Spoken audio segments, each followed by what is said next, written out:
una estructura piramidal. El jefe, el consell d'administració, amb una startup no, amb una startup tot és així. Es reuneixen a primera hora del matí, xerren 5 minuts, tothom sap el que fa tothom, van per trams de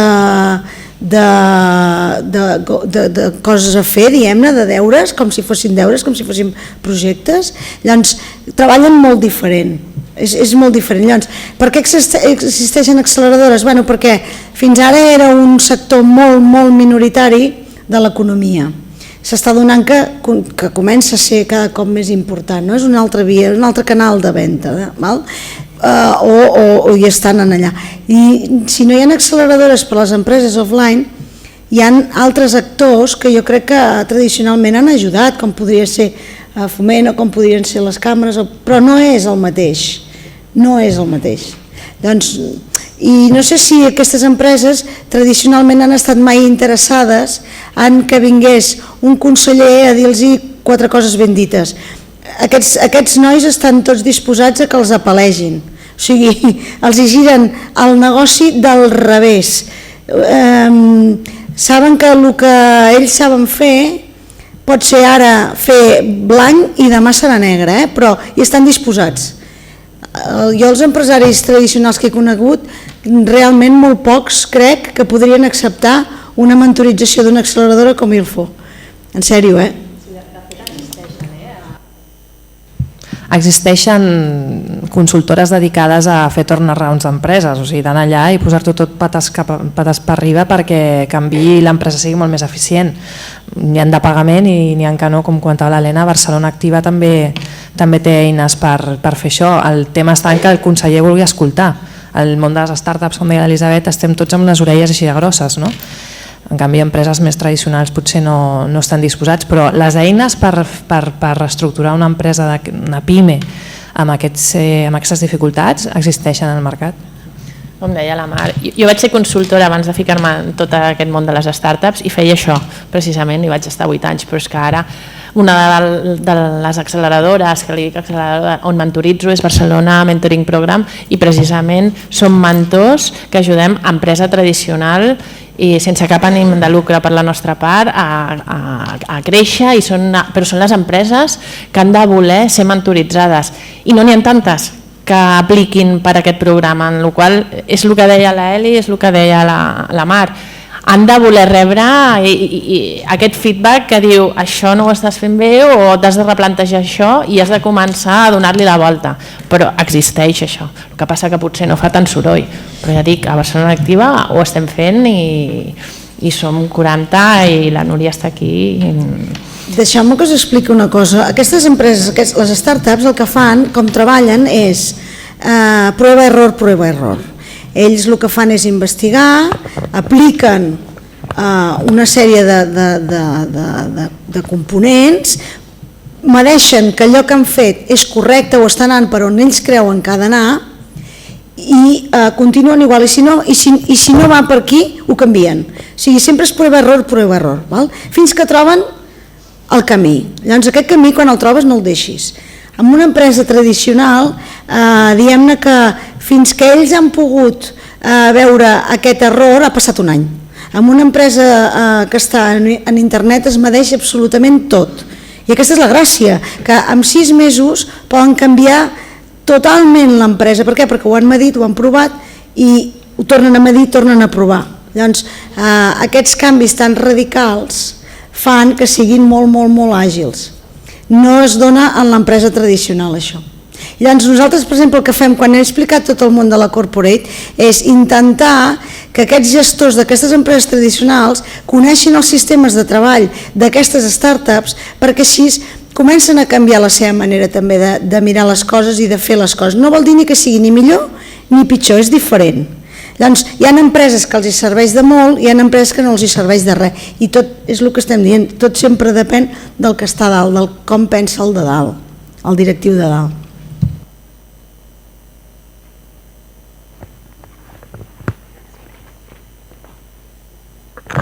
Hola, a mi m'agradaria saber, per la Judit, si a la vostra empresa, que si no ho he entès malament, el 40% són dones, a quina part són majoritàriament, si a fabricació, a distribució o a serveis generals?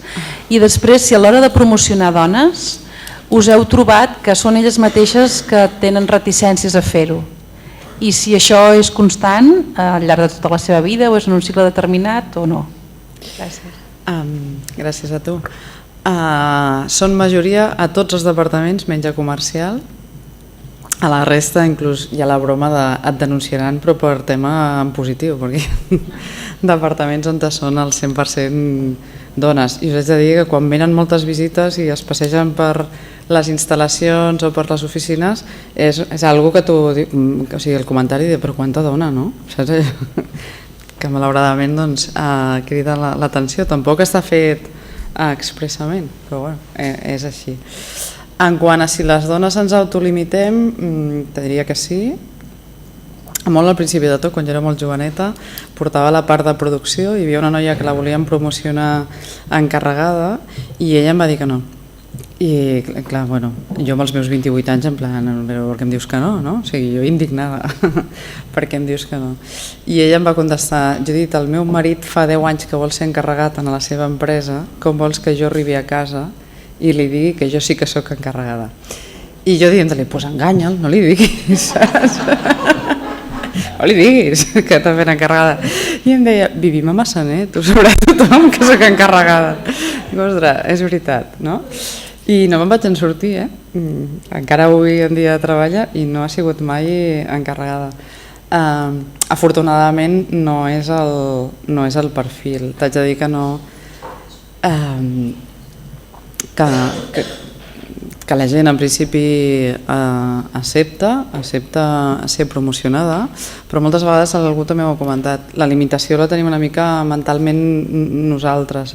Sí que alguna vegada en el moment de promocionar alguna dona és la pròpia dona que et diu ja, però jo voldré tenir fills. Dic, jo encantada la vida, que menjaran patates, tranquil·la, o sigui, no passa res, però moltes vegades som nosaltres mateixes que al proposar una promoció doncs elles et fan a vegades aquesta reflexió, no? Clar, però jo voldré tenir fills. I bueno, doncs mira, més consumidors, que és el que necessitem, no?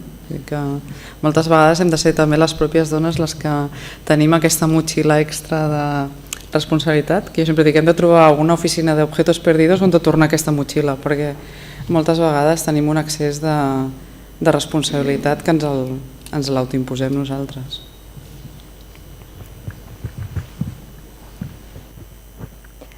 Bon dia, felicitar a totes les ponents, ha estat excel·lent la vostra experiència i sobretot voler-la compartir amb tothom. I jo que veig aquí tant d'energia emprenedora i ganes i que a més moltes sou mares, no sé si és el tema per parlar aquí, però em pregunto com veieu tot això per començar a traspassar-ho si no està ja traspassat en el sistema educatiu que tenim avui, perquè moltes de les coses que si volem que més dones i puguin ser líders i puguin emprendre, això, no sé, a mi se m'acut que hauríem de començar ja a implicar-lo en els nostres fills i filles i sobretot més enllà de fer-ho a nivell, potser a casa, sinó a nivell educatiu. No sé si teniu aquí alguna opinió i si la voleu compartir o potser si no seria un altre debat, no ho sé. Gràcies. Sí, està clar que el món ha canviat molt ràpid i el que no està canviant és l'educació. Jo porto els meus fills a la mateixa escola que vaig anar i de vegades veig que fan el mateix dibuix que feia jo fa 40 anys. I dius, ostres, que fuerte. Mires al teu voltant i res és igual. Per fortuna sí que penso que hi ha moltes escoles, on van els fills de l'Helena i on van els meus fills també, que estan fent un canvi radical del sistema educatiu enfocat a, ja no tant a emprenedoria, que també, que hi ha molts programes d'emprenedoria i que s'estan incorporant dins de les escoles, sinó en la manera de pensar, treballar per projectes, eliminar assignatures, eliminar horaris. Això, Jesuïtes, que té 8 escoles a Catalunya, ho està implementant avui en dia i amb més èxit o menys, perquè els pares també, el problema són els pares, nosaltres a la nostra escola s'està implementant això i trobes pares que es queixen I dius, però què dius? O sigui, si realment tu en surts després del teu període de formació que t'han estat dient tal assignatura, tal hora, no sé què, arribes a una empresa i no té res a veure, vull dir, no ara te toca hacer esto, ara te toca esta matèria, no, o sigui, és un projecte, és una visió global, o sigui que sí que ja s'està fent un esforç per traslladar això, la vida laboral, no? La dinàmica de la vida laboral, al que és la formació. No sé en quina escala, ja no soc experta en temes educatius, no? Però sí que s'està fent i des de les famílies hi ha qui té aquest esperit emprenedor, ho inculca als fills i qui no, doncs no. Això també és molt important. Jo penso que l'emprenedoria es porta una mica a l'ADN. Els meus pares, els dos, eren emprenedors, els del meu marit també. Llavors jo he buscat un tipus de vida com la que he viscut. O sigui, és una mica també fas el que vius. I una mica en línia del que diu la Mar. Jo tinc un nen i una nena i el que intento és educar-los igual, transmetre-li els valors als dos de que han de treballar, de que s'han de guanyar la vida igual. Tenen 4 i 5 anys, els dos fan robòtica i de fet a qui li agrada més és a la nena i al final jo crec que tot comença a casa. És veritat que a l'escola hi ha sistemes més per projectes i altres més per assignatures i cada un farà la decisió que vulgui, però tot comença a casa i si tu tens uns valors a casa i els transmets correctament a l'escola, als nens, tant és com el que estiguin fent a l'escola perquè la base serà sòlida. Hola, permíteme de hablar en castellano, entiendo muy bien el catalano, pero soy italiana y mi sentido de ridículo me prohíbe en esta situación hablar catalán. Y la escuela, vengo del mundo de la escuela. Después de 25 años me he tirado en emprendeduría. Estoy de acuerdo con vosotras, todo sale de la casa, de los padres, pero yo llamo la atención a una mayor consapevolezza. Y utilizo esta palabra porque no hay traducción ni en castellano ni en catalán. Viene del latino consaper, que se entiende información más conciencia.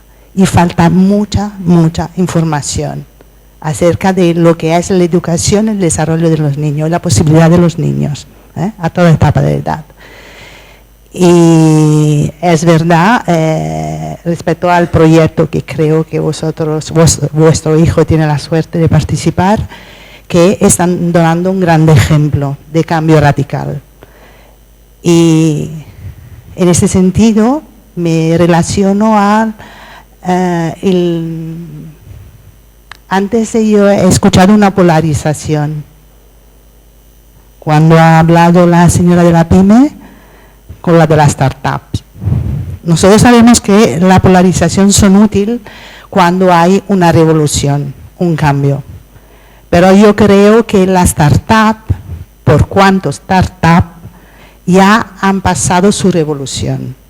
Ya están a un tiempo, digamos así, no han nacido de un año o de 2. Quizá ahora se habla más de startups, pero tienen un tiempo a la espalda más largo.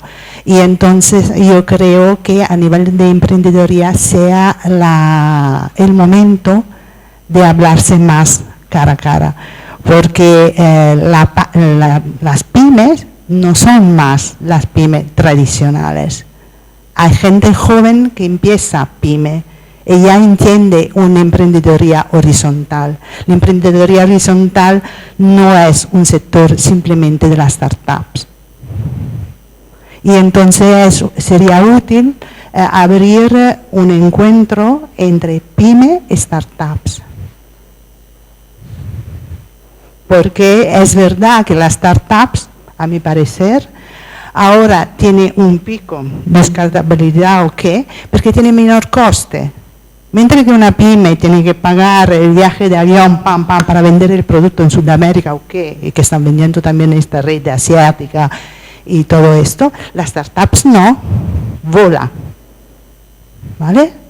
Y entonces, ¿cómo conjugar estos dos mundos? Bueno, disculpa. También existe. O sea, al menos yo como emprendedora nos llaman muchas veces para vete a tal empresa y reúnete con el consejo de administración y cuéntales lo que haces, ¿no? Y piensas, yo pues que no estoy haciendo nada raro, ¿no? O sea, ¿qué les voy a contar yo a esta gente? Y realmente cuando empiezas a contar la trayectoria y cómo gestionas una startup, esa agilidad, esa flexibilidad, esa prueba-error, etcétera, se les quedan los ojos como platos, ¿no? Bueno, pero se está dando, sale de la propia empresa también esta iniciativa, ¿no? Pues, y bueno, ya hay muchas asociaciones, bueno, FUMEN o hay muchas patronales que también se dedican, pues voy a buscar a emprendedores startups y los voy a reunir durante un día, 2 días con pymes o incluso grandes corporaciones. Esto existe, lo que pasa es que quizá no tiene tanta visibilidad, pero nosotros como emprendedores recibimos muchas solicitudes en este sentido.